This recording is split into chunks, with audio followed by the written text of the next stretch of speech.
de Jacques 5, versets 13 à 18. Supplier, c'est demander quelque chose. C'est inviter quelqu'un. Alléluia. Est-ce qu'on a compris le sens de la prière? Vous dites qu'on n'a pas besoin en Christ d'aller à l'école. Est-ce que vous demandez à manger, un enfant est parti à l'école? Même le bébé qui vient de naître, est-ce qu'il ne s'est pas plié?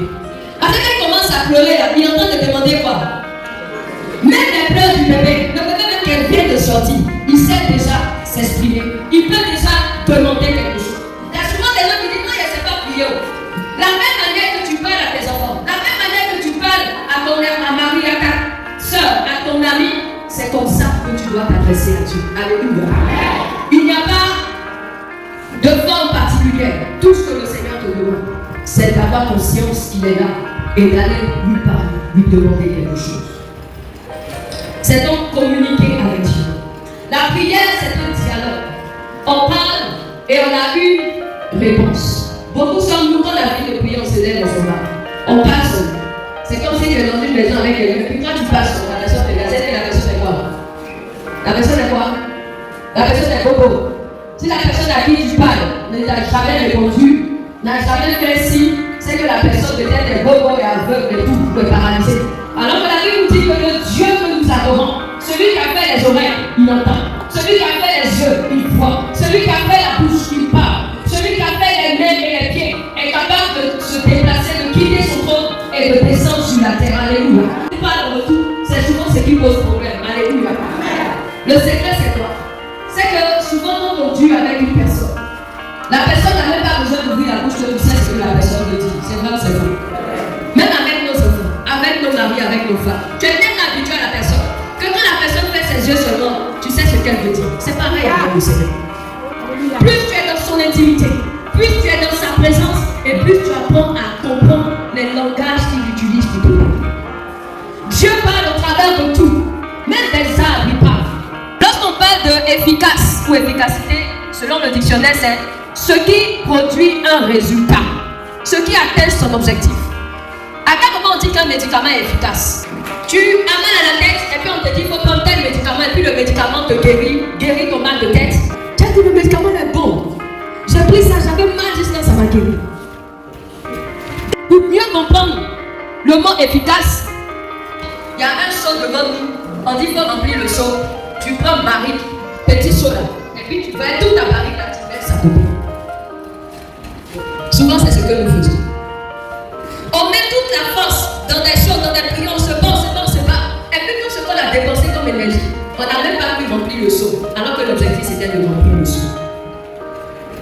Alléluia.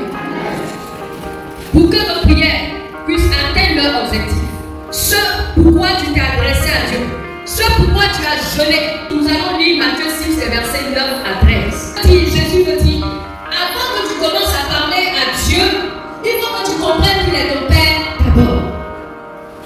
Tu dois avoir conscience de l'identité en Dieu, de qui tu es pour Dieu.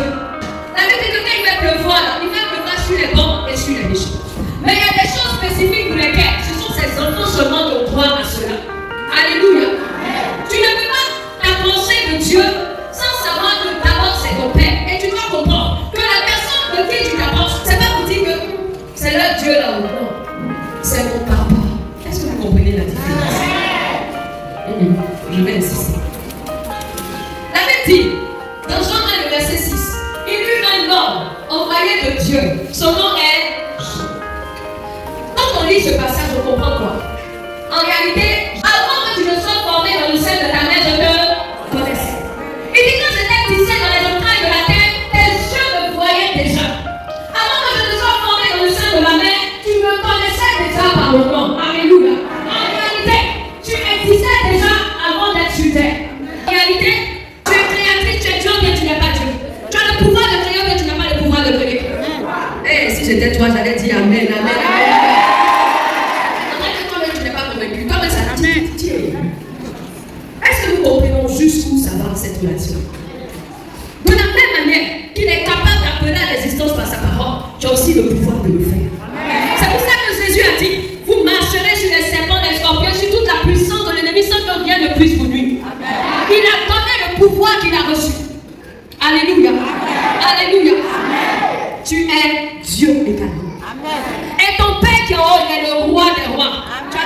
comprends aussi que tu es reine.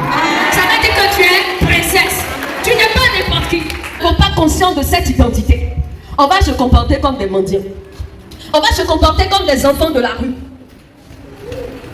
Maman, tu dois comprendre qui tu es. Tu n'es pas n'importe qui. Tu es la fille du roi des rois. Tu es la fille du Père Céleste. Et c'est pour toi qu'il a donné sa vie. Et je ne deviens pas chrétienne, enfant de Dieu, parce que mon papa était pasteur. Je ne deviens pas enfant de Dieu parce que je suis présidente ou je suis engagée dans l'union féminine. Je ne deviens pas enfant de Dieu parce que je chante à la chorale. Non. Je deviens enfant de Dieu parce que j'ai pris la décision. Pour que la prière soit efficace, tu dois comprendre qui tu es toi. Tu dois comprendre que tu es la fille du Père Céleste. Amen.